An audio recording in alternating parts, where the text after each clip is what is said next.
Saludamos con nuestro segundo invitado. Nos acompaña en los estudios el doctor Luis Ávila, abogado constitucionalista. ¿Cómo está, doctor Ávila? Buenos días. Qué gusto tenerla acá. Bienvenido. Le saludamos a Alexis Moncayo, quien le habla, Licenia Espinel. En las últimas horas, el presidente de la República, tras esta masacre sin precedentes que ocurrió en la ciudad de Guayaquil, anunció que concederá indulto a los policías y militares que intervengan en esta zona. No sabemos si solo en esta zona, es un indulto general, pero ha dicho en esta zona específica de sociovivienda donde ocurrieron estos asesinatos. Horas más tarde, el fin de semana que acaba de concluir, Ecuador volvió a vivir momentos de pánico, de horror, con un asalto también bastante dramático en el hospital docente de Ambato y una serie de incidentes que evidencian la crueldad y los niveles extremos de violencia que vive el país. ¿Hasta qué punto este tipo de anuncios del presidente de la República sobre conceder indultos a policías y militares en que intervengan en esta zona de Guayaquil coadyuvan o colaboran, ayudan a mejorar la situación de inseguridad que se ha ido de las manos de las autoridades centrales? Gracias por haberme invitado. Buenos días. Bienvenido.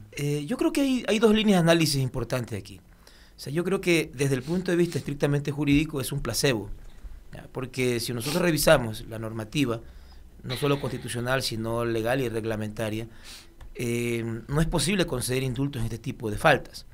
Es decir, el mismo reglamento que regula la concesión del indulto establece varias condiciones, entre ellas, por ejemplo, que esté ejecutoriada, digamos, una sentencia donde se condena a estas personas por estos delitos. Y que la persona esté cumpliendo la sentencia. Y que la persona esté cumpliendo la sentencia dentro de un centro de privación de libertad.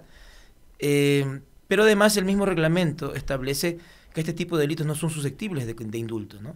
Que va en la línea de lo que la propia Corte Interamericana de Derechos Humanos ha dicho, ¿no? Muy claramente. Los delitos que tienen que ver con cuestiones de lesa humanidad no son susceptibles de indulto.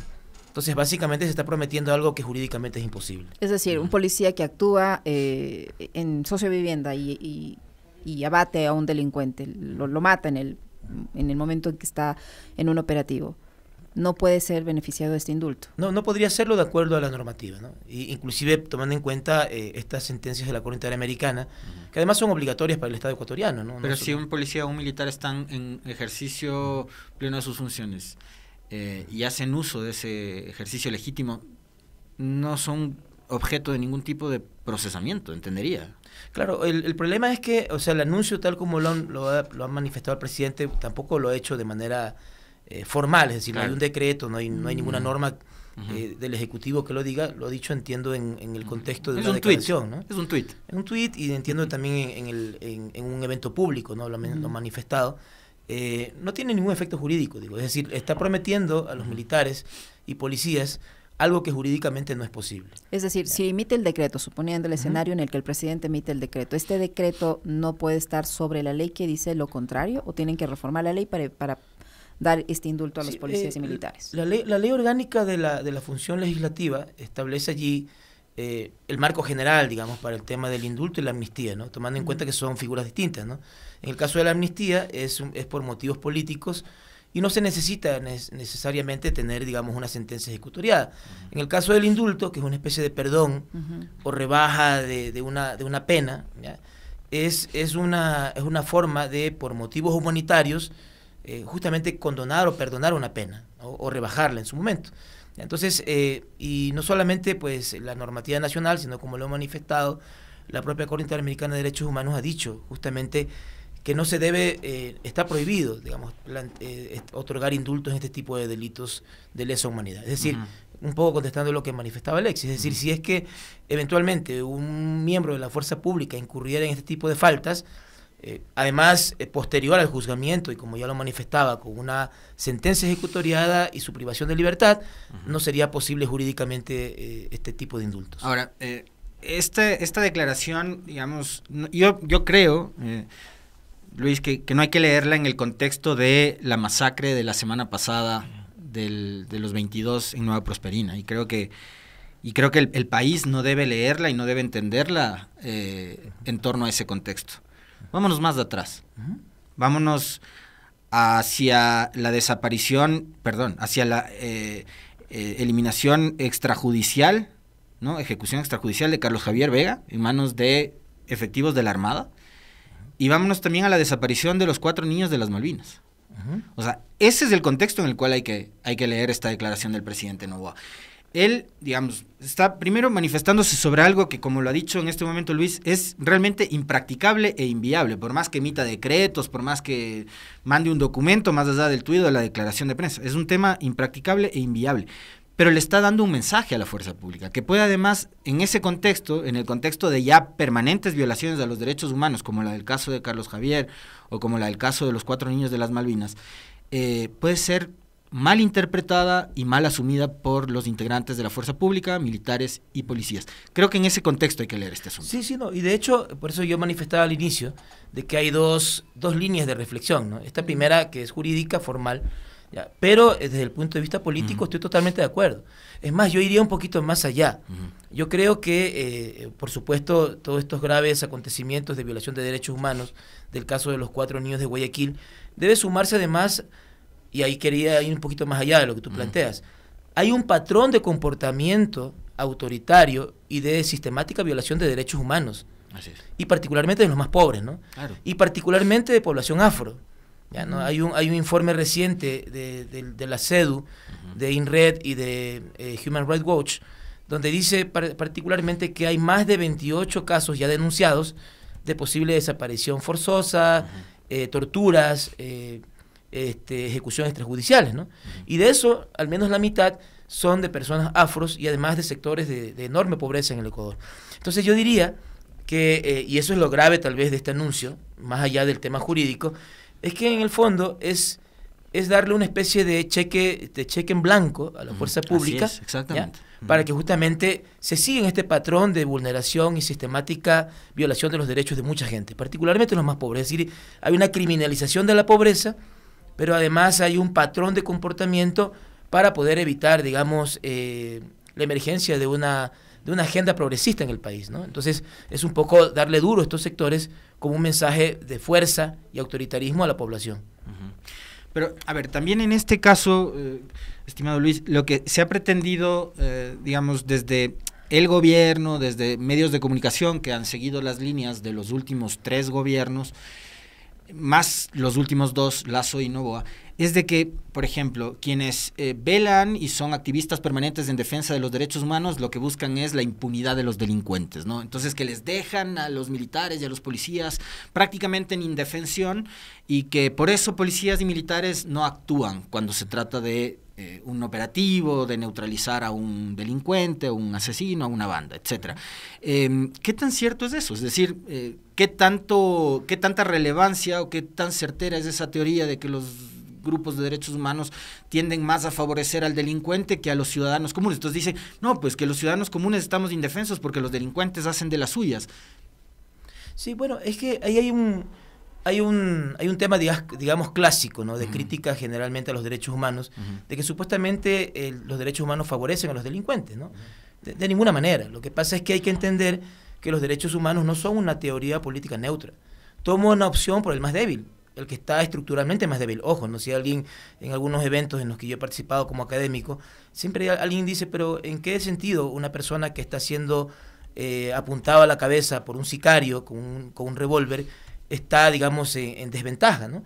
Por supuesto, en la relación jurídica está en ventaja la persona que tiene el arma, el delincuente, ¿no? El posible delincuente, ¿no?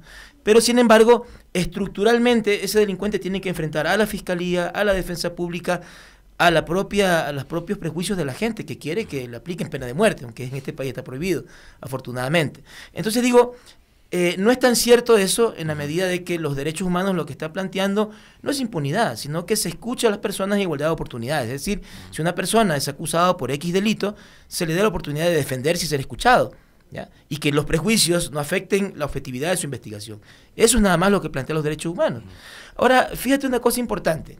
Recientemente, entiendo que la semana pasada, salió el dictamen de la Corte Constitucional donde estableció básicamente que la famosa declaratoria de conflicto armado interno viola los derechos humanos. Entonces, desde ese momento, el gobierno dejó de utilizar esa retórica de que básicamente eso justifica cualquier cosa, ¿ya? Pero yo diría que en todo caso, todo esto que estamos analizando ahora está, digamos, en la medida de justificar el fracaso de la política de seguridad del Estado ecuatoriano. Es decir, el plan Fénix no existe y digamos, los índices de criminalidad no han reducido y las muertes violentas han aumentado, ¿no? En estos 3 meses que van de este año, van más de 1.600 muertes, ¿no? Yo quiero ahí juntarle un tema adicional a propósito de esto último que señala Luis, que me parece que es fundamental, y quiero empatarlo con lo que yo manifestaba jocosa, pero también indignantemente en mi comentario, y tiene que ver con, claro, el fracaso del plan Fénix, atándolo al otro relato que están montando de manera paralela. Esto de que vengan fuerzas especiales extranjeras a luchar acá. Es decir, o sea, somos tan incompetentes, tan inútiles, tan ineptos, que, o sea, yo decía de manera obviamente muy sarcástica, bueno, jamás, ¿no? Cedería soberanía de ese nivel, pero ya mejor anexémonos a otro país, pues si estamos pidiendo que vengan fuerzas especiales extranjeras, que venga de una vez otro presidente y nos gobierne, pues si este de acá no sirve para nada. Pero Luis dice, no hay plan Fénix. Entonces, si por un lado les estamos diciendo a los militares y policías, salgan a matar, porque cuando Luis dice un cheque en blanco es prácticamente eso, es salgan a matar. Y tenemos el relato de que queremos fuerzas extranjeras operando acá. Estamos reconociendo en realidad de que esto es un fracaso absoluto. Sí, pero además, fíjate, es curioso, ¿no? Yo creo que el gobierno ecuatoriano, el gobierno de Noboa ha hecho de la mentira una política pública. O sea, ya es una constante, ¿no? Porque inicialmente, ojo, ¿no? Inclusive en el propio comunicado de Noboa, en su momento, decía que estaba planteando a la Asamblea Nacional la aprobación de una autorización, digamos, que según ellos necesitaba el Ejecutivo para poder actuar, de el ingreso de fuerzas especiales. Y ahora dice que no, que nunca se ha referido a fuerzas especiales. Dice que se ha referido, a cooperación internacional, apoyo logístico, tecnología. Por eso lo hemos hecho siempre. Pero cambió la versión por las críticas, exactamente, ¿no? Porque además era irrealizable, y ustedes notaron que inclusive cuando se estaba debatiendo este tema en la Asamblea Nacional, el Comando Conjunto de las Fuerzas Armadas sacó un comunicado, ¿no? No diciendo directamente sobre este tema, pero manifestaba molestias, ¿no? Entonces, seguramente eso influyó mucho en el ánimo del presidente de mantener una cosa tan absurda como esa, ¿no? Es decir, traer tropas extranjeras, o sea, es básicamente aceptar como que si fuéramos el Panamá del siglo XIX, ¿no? Que ingresen tropas extranjeras para defendernos de los enemigos comunes, ¿no? Y eso no solamente que está prohibido por la propia Constitución, ¿no? Sino que además eso atenta contra la soberanía del Estado. Entonces, ¿para qué tener gobierno si va a venir tropas extranjeras a hacer la misión de las Fuerzas Armadas? Yo digo, las Fuerzas Armadas no le debe haber caído muy bien este anuncio, porque básicamente estaba deslegitimando la actuación de ellos en Ecuador. Pues. Claro. ¿Para qué Fuerzas Armadas si van a venir aquí G.I. Joe y los Power Rangers? O sea, no tiene sentido. Tomando en cuenta que muchos elementos de Fuerzas Armadas y policía han perdido su vida en este combate a la inseguridad, que les digan que no sirve su trabajo, pues a cualquiera le va a molestar. Pero más allá de eso, doctor, usted dice que es inaplicable, pero el presidente ha dicho que él va a defender a los policías. Para que un policía se pueda beneficiar de este supuesto indulto, tiene que enfrentar un proceso judicial de ley. No va a evitar el proceso judicial si quiere beneficiarse de ese indulto. O aún así, con un proceso judicial, no va a ser merecedor un indulto. Claro, ahora lo que pasa es que yo creo que el presidente está apostando a plantear en los próximos meses, si es que ganara la segunda vuelta, esperemos que no, pero si es que eso ocurriera, está apostando él a presentar una enmienda, ¿ya?, a la Constitución y a ver las normas para poder legitimar esto. Y yo me imagino que eso es lo que él le ha ofrecido a las Fuerzas Armadas y a la Policía Nacional. Pero hay que recordar que ya en 3 ocasiones ya se le ha planteado a la Corte Constitucional esta enmienda y la Corte, por diferentes motivos, a veces formales en su mayoría, ha negado este tipo de propuestas, ¿no? Entonces, ya digo, porque más allá del tema, internacionalmente hay estándares que son obligatorios para el Estado ecuatoriano y no se puede otorgar indultos en delitos de lesa humanidad. Les vendieron es un despropósito. Nuevamente les vendieron humo. Sí. O sea, hay un engaño allí, ¿no? Y yo creo que el presidente apuesta que ganando las elecciones pudiera realizar una enmienda, ¿no? Teniendo en cuenta que también cree eventualmente que va a tener control sobre la Corte. Ahora, sobre el tema de la Corte Constitucional, el organismo le ha dado plazo a diferentes entidades del Estado, Fuerzas Armadas, a la función judicial, al mismo Ejecutivo, que hasta el 21 de marzo presenten información sobre el tema de seguridad, con esta suerte de seguimiento que va a hacer la Corte Constitucional. ¿Qué alcances va a tener esto? Y hay algo más importante, ¿verdad, estimada Diana?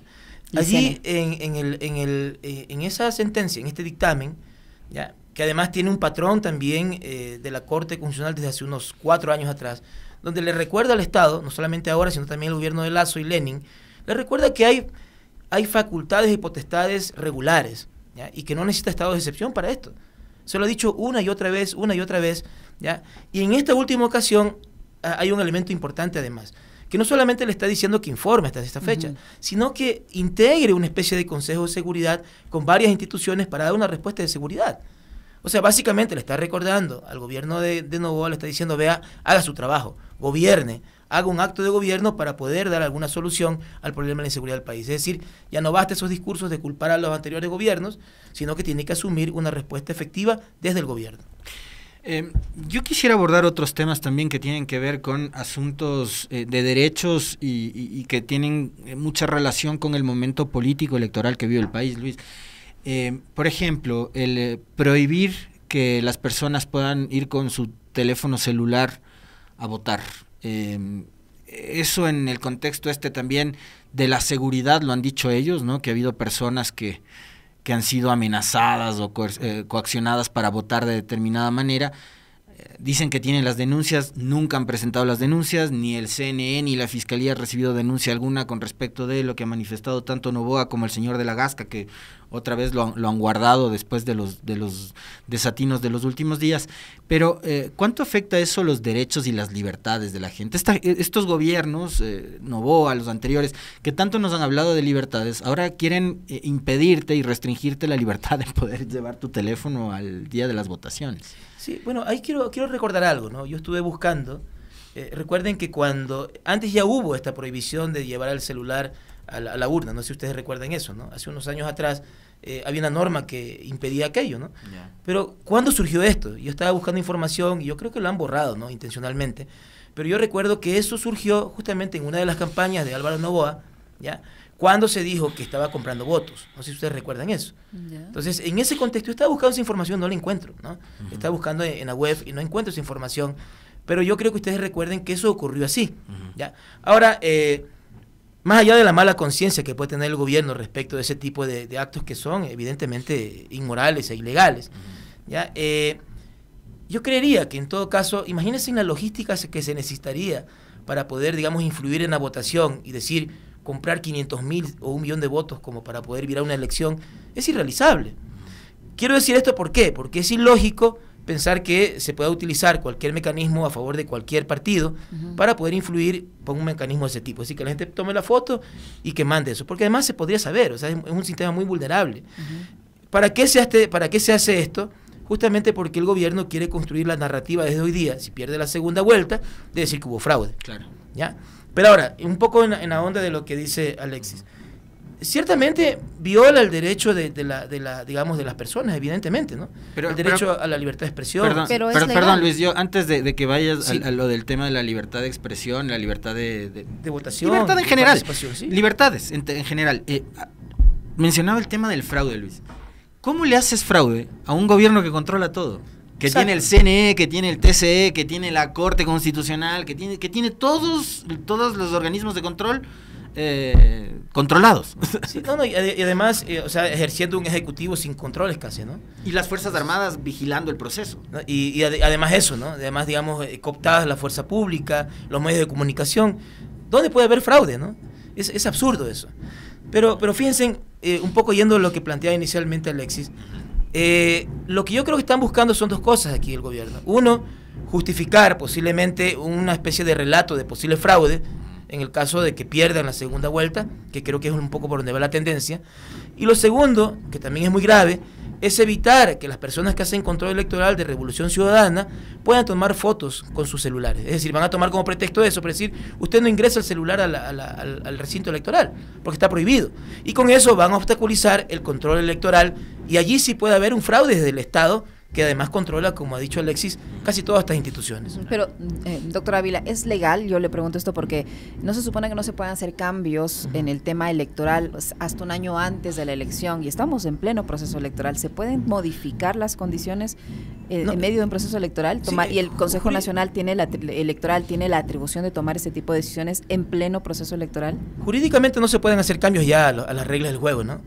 Pero claro, que digamos, tomando en cuenta este nivel de control que tienen sobre las instituciones, se buscarán cualquier leguleyada para justificarlo, diciendo que no es una norma de participación, que solamente es una norma de gestión del proceso electoral. No sé, cualquier cosa se puede inventar. Pero si va a afectar el control electoral que realizan supuesto, las organizaciones políticas, no solo las de RC, también la propia ADN, entonces... No lo pueden hacer, no lo pueden hacer justamente porque el hecho de que la ley y la Constitución prohíban hacer este tipo de cambios, sino hasta un año antes del inicio de las elecciones, es justamente para no afectar la participación democrática, ¿no? Entonces, evidentemente no se puede hacer, pero ya digo, ¿no? Como estamos acostumbrados en estos últimos tiempos a que cualquier leguleyada tenga, digamos, sea fuente del derecho, ¿no? Aquí la leguleyada es la principal fuente del derecho en el último tiempo. Entonces, no sería nada raro que digan, no se trata de una regla electoral, es solamente una regla de gestión del proceso, ¿ya? Y posiblemente quieran aprobar una cuestión como esa, tomando en cuenta que no hay forma de controlar eso, porque también tienen control sobre el Tribunal Contencioso Electoral. Como por ejemplo, evitar que las personas en la zona de la costa sean multadas si deciden no ir a votar. Eliminar las multas, por ejemplo, en X zonas. Está inundada la costa, dice Novoa. Entonces, si no van a votar, no importa. Y, digamos, en la costa sabemos... La corriente cuál ha sido, provincias como Manabí, que ahora están muy afectadas por las inundaciones, Luisa González tiene una votación muy alta. ¿Puede aplicarse eso? Es decir, no les vamos a multar, tranquilos, quédense nomás en casa. No podrían hacerlo, ¿no? Porque además, digamos, todas estas normas están, digamos, protegidas por el principio de legalidad constitucional.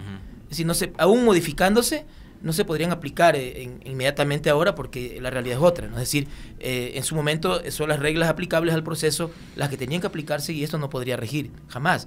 Además que sería totalmente ineficaz, o sea, yo inclusive diría que es una movida bastante tonta políticamente, puesto que el hecho de propiciar el ausentismo puede terminar perjudicando al mismo gobierno, ¿ya?